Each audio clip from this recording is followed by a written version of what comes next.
right, hello fourth graders and happy Thursday to you all. We are going to go ahead and start a persuasion mini unit, and I'm really excited because this unit is going to entail a design a donut project, which is going to be so fun. We did it last year, so if you remember all of the donuts in the hallway last year, that is something that you are going to do. So here we go. This is actually something we have already covered this year, but we're going to cover it again kind of as a review, and I'm also going to add some new stuff in it in terms of media and advertising, and we're also going to add some writing in there as well, okay? So this is really nothing new. A lot of it's going to be a review to you, but we're just going to add a couple new components to it. So here is author's purpose. You know, author's purpose is the reason why the authors are writing. We have the acronym PIE. So authors are either trying to persuade you, inform you, or entertain you. So remember, if they're trying to persuade you, they're trying to convince you to either believe something or do something. So maybe it's persuade you to recycle or persuade you to stay inside, because if you go outside and you see people, there's a chance that you might catch the virus. I is informed. So remember, if I'm informing you, I'm just telling you about something. I'm giving you facts. So maybe I'm informing you about a new species of butterfly. And then we have entertain. So if you go to a movie theater to watch a movie, the author's purpose for that is to entertain you. So I'm thinking about superhero movies. So maybe the Marvels movies, or maybe the Trolls movie that just came out. They're trying to entertain you. They're just trying to keep you having fun. They're not trying to persuade you to do something or give you facts. They're just trying to help you have fun. So that's all entertain is, okay? So again, here is my breakdown. I showed you this exact slide a couple months ago when we went over this. But today and tomorrow and next week, we're gonna really focus on the persuade part. So remember, when the author is persuading you, they write to get you to do or believe what they're saying. So an example would be a salesperson. I bought a car in October of last year, and it was such a headache because they were trying to convince me that I should buy the car at that dealership, because the way cars work is that when you go and buy them, they get a commission off of that car, meaning that the salespeople actually make money off of the car that you're buying. So that's one thing. If you go to a mall, you can't obviously now, but if you go to a mall and you see those little kiosks in the middle, those people might be standing and trying to get you to get samples sometimes. Another huge one, this isn't that big now, but global warming was huge. So when I was growing up, the big thing was cars are bad and you should bike, and don't use hairspray because it's bad for the environment. So again, we're just really focusing on this P, persuade. So again, persuasion means the act of making someone believe something. So when we covered this the first time, you had to write me a letter persuading me that we should have extra recess time. Okay, and then we also watched this Rapunzel and her mom clip. I'm going to play it just to get you going. So, Mother, earlier I was saying tomorrow was a pretty good day, and you didn't really respond, so I'm just going to tell you it's my birthday. Ta-da! No, can't be. I distinctly remember. Your birthday was last year. That's the funny thing about birthdays. They're kind of an annual thing. Mother, I'm turning 18, and I wanted to ask what I really want for this birthday. Actually, what I wanted for my birthday. Okay, Rapunzel, please stop with the mumbling. You know how I feel about the mumbling. Blah, blah, blah, blah. It's very annoying. I'm just teasing. You're adorable. I love you so much, darling.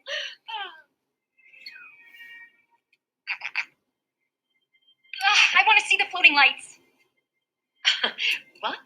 Oh, well, I was hoping you would take me to see the floating lights. Oh. You mean the stars. That's the thing.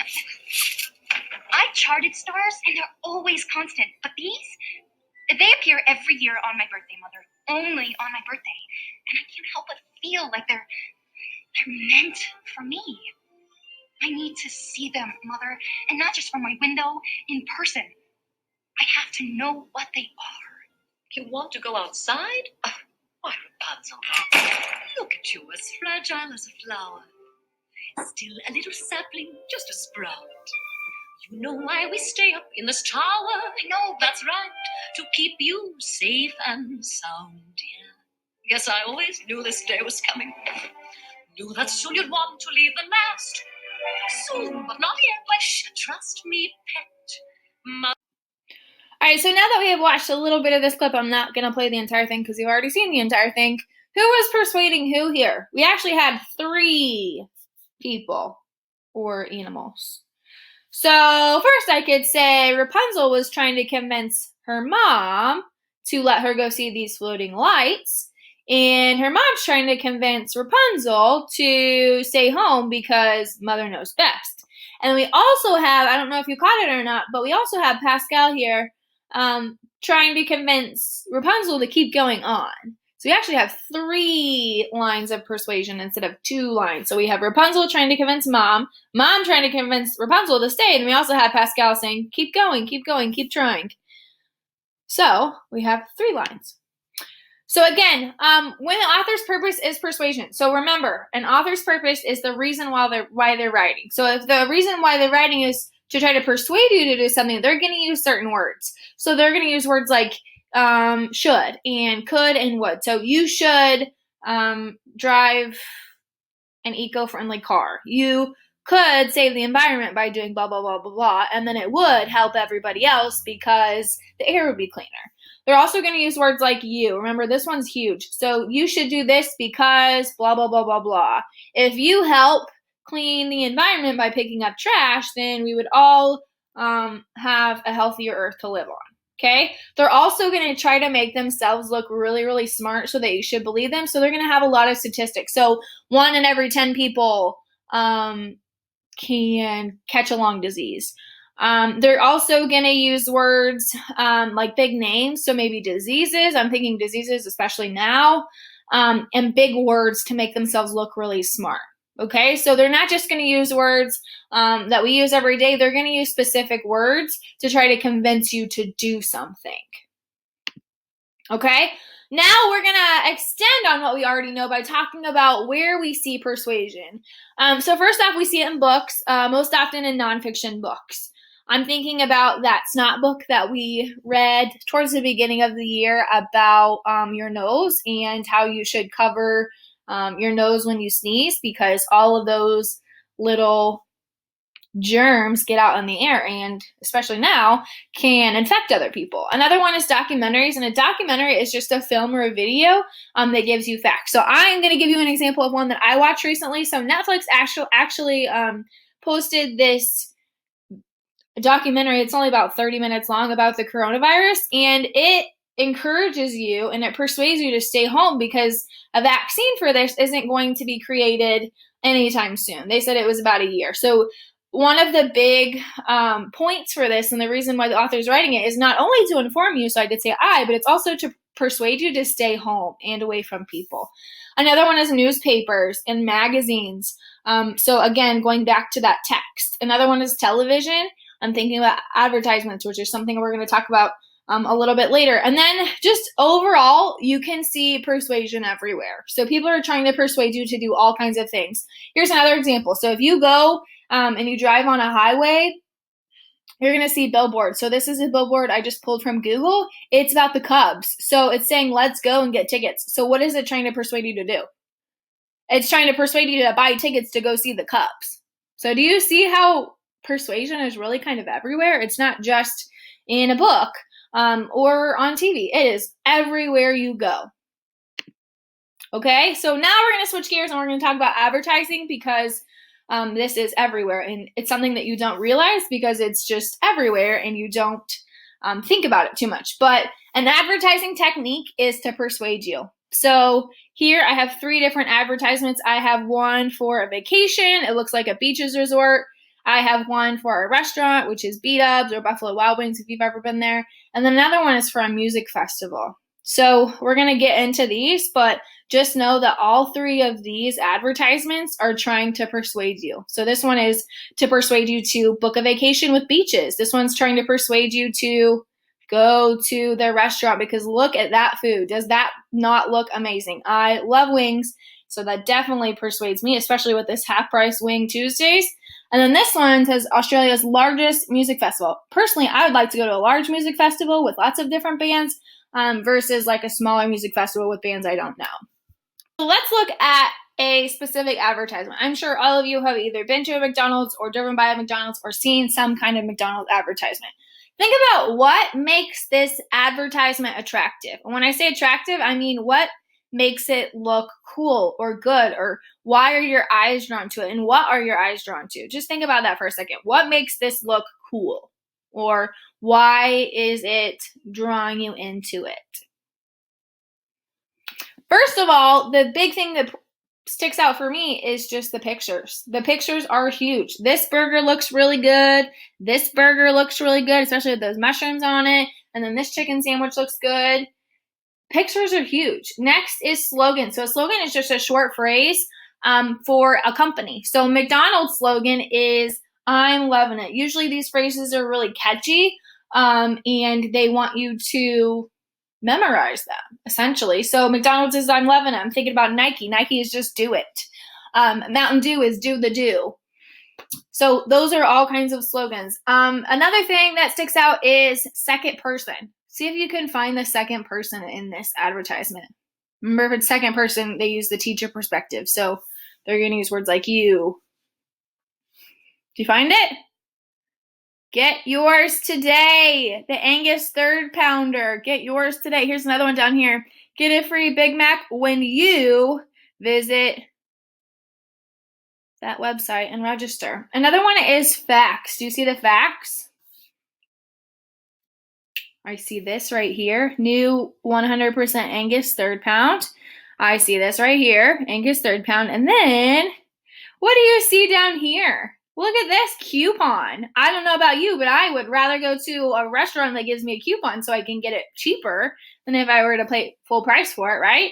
Another thing is the details. Look at the details on this burger. If you have ever been to McDonald's, you know that their burgers do not look like this, okay? They're pretty good, but they don't look like this burger, right?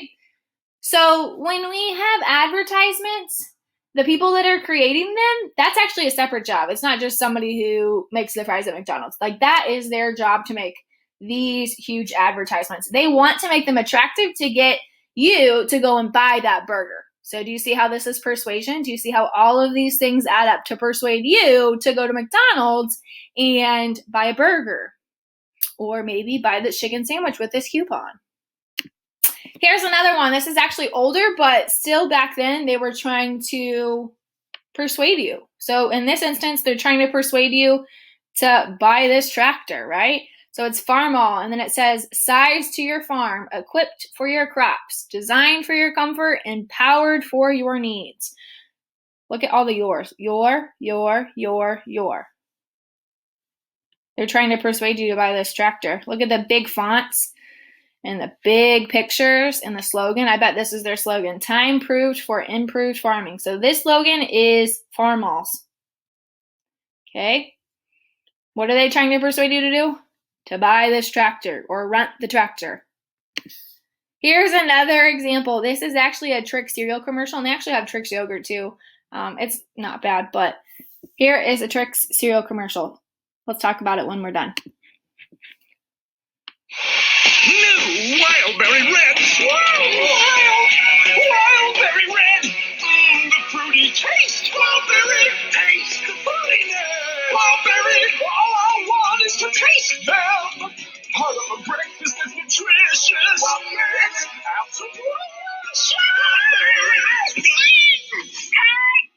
Silly rabbit, tricks are for kids. Trix fruit flavored cereal with new Wildberry Red swirls. Now that you watched a little bit of this Trix cereal commercials, what did you notice about it? What were they trying to do, first of all? What were they trying to do? They were trying to persuade you to go buy this new Trix cereal, right? And what was the slogan? Do you know the slogan for Trix? It's silly rabbit, tricks are for kids, right? So they not only had music in there, but they had their slogan, and it was cartoony with like a song and all these flying animations. So it's really appealing to kids. So this is persuading kids to convince their parents to go buy them Trix because it's a new type of cereal and it's just for kids and it's good because we have a new type and we have all these animations. So they're trying to persuade you to go buy this cereal. Okay, so to wrap up advertisement techniques, an advertisement can be in anything. It could be in a newspaper, it could be on TV, it could be on a billboard, it could be in a book, it could be at a book fair. I could go on and on and on. Advertisements are everywhere, literally everywhere. So their biggest technique is to persuade you. They're trying to convince you to buy something. So buy a Nike shirt or buy a Diet Mountain Dew. I love Diet Mountain Dew. That's why I put it down here. So they try to sweet talk you. So you would look so great in this new pair of shorts. So they try to sweet talk you, and they try to sweet talk you by bringing the price down and having those coupons on there. Again, another one is the second person. So you get yours today. You should do this because blah, blah, blah, blah, blah. Another one is bright colors. Look at Mountain Dew. They have neon green. If you've ever seen a Mountain Dew or a Diet Mountain Dew or even those orange Mountain Dews that they have now, it's bright colors. Bright colors are obviously more attractive than boring brown and grays, right? Another one is pictures. So I'm thinking about this one.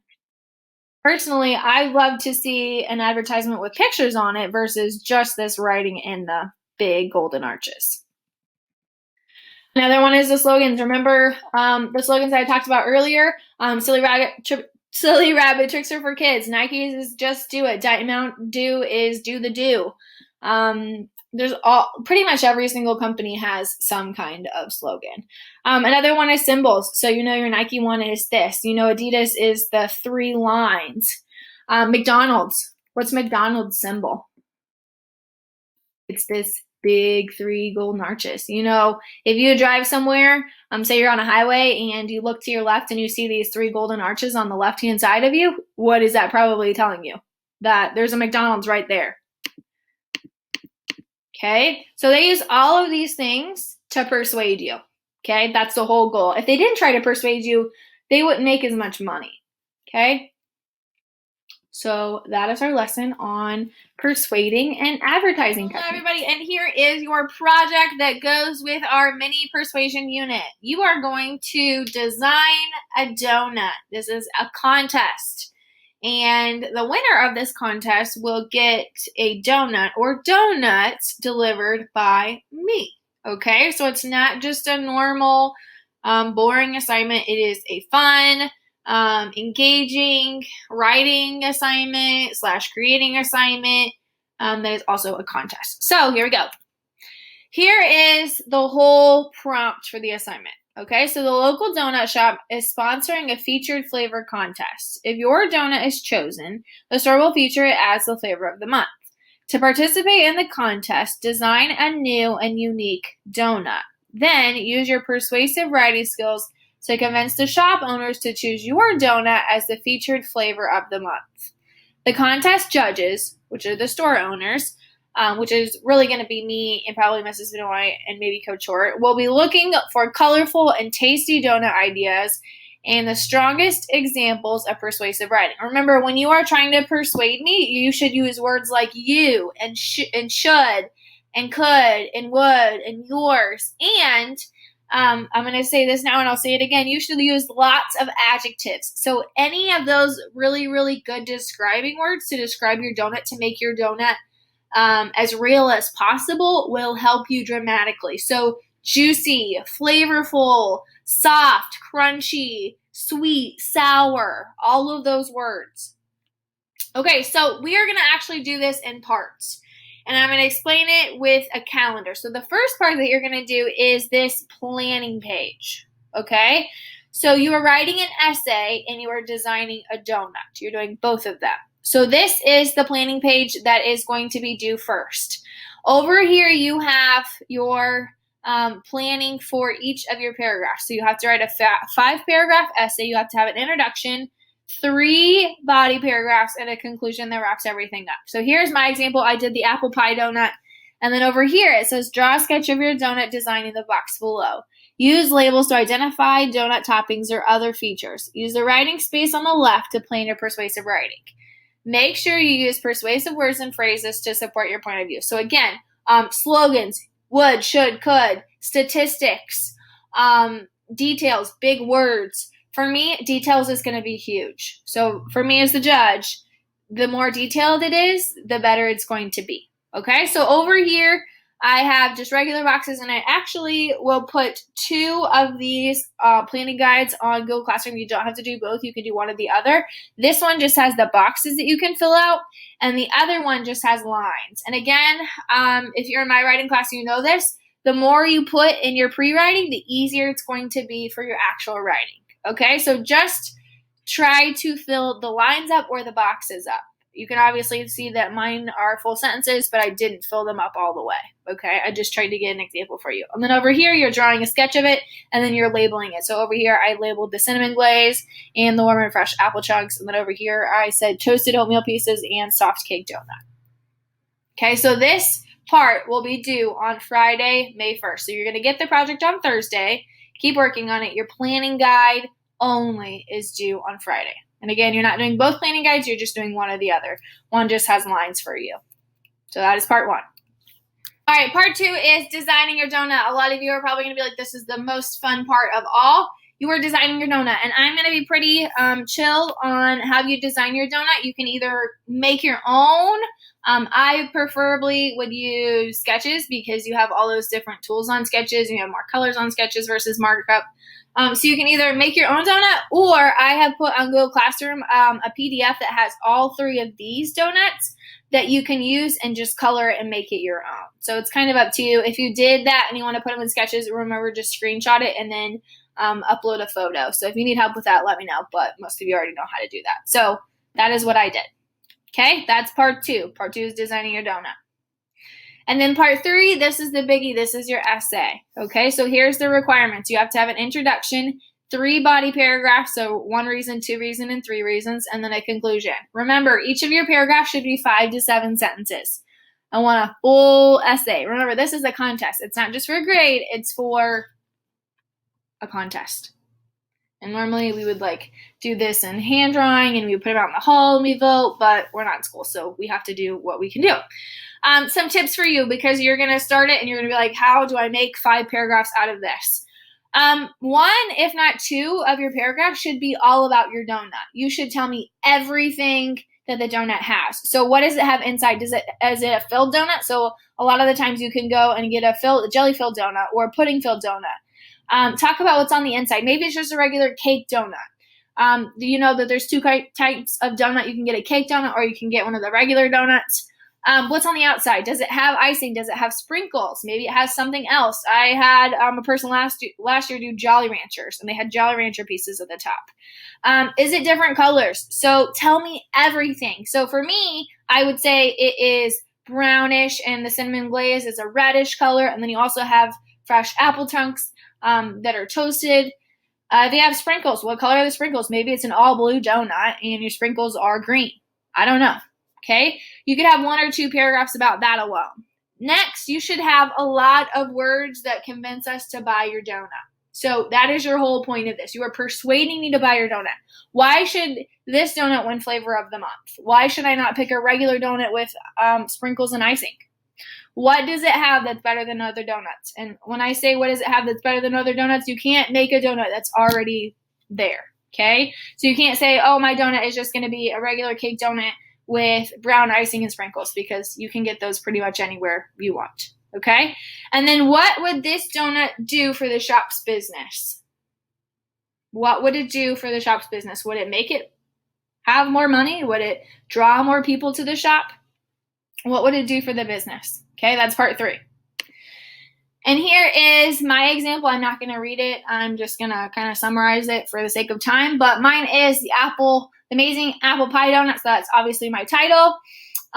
Here's my first paragraph, my second paragraph, my third paragraph. I made mine shorter just so it would fit on all one page.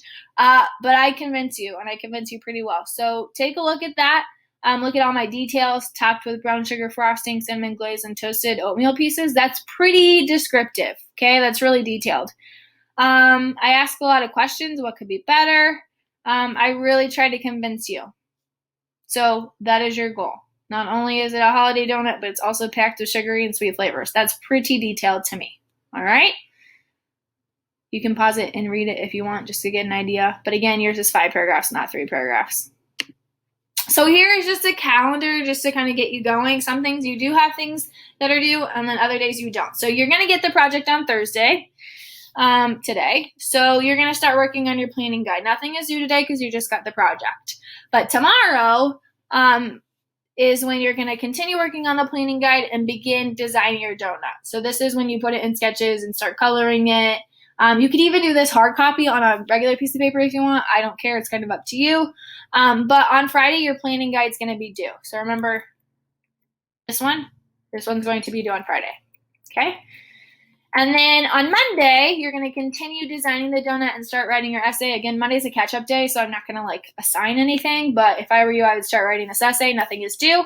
And then I will give you prompts along the way, but it is not completely due until next Friday. So you have a little bit over a week to work on it. Friday, you can continue working on the essay and finish designing your donut. But on Friday, the essay and the finished donut are due, both of them. So if you turned it in on Saturday, do you think the chances of you winning this contest are very big? No. I just have this calendar here to kind of get you going and pace you so that you're not all doing it next Thursday because it's due on Friday. I have this calendar just to make it a little bit easier for you, but if you want to do it all this weekend and turn it in on Monday, you are free to do that. It's completely up to you, okay? But if I were you, I would put all of your effort into it so that you could maybe win. My goal is to have a winner by the next Monday. So again, if you have any questions with this or if you don't understand the due dates or anything like that, if you're struggling with your essay, don't hesitate to let me know. I'm your teacher and I'm here to help and I would love to help. So let me know. And I hope you enjoy it because this project is supposed to be fun. So have fun with it, be creative, and let's see what you come up with.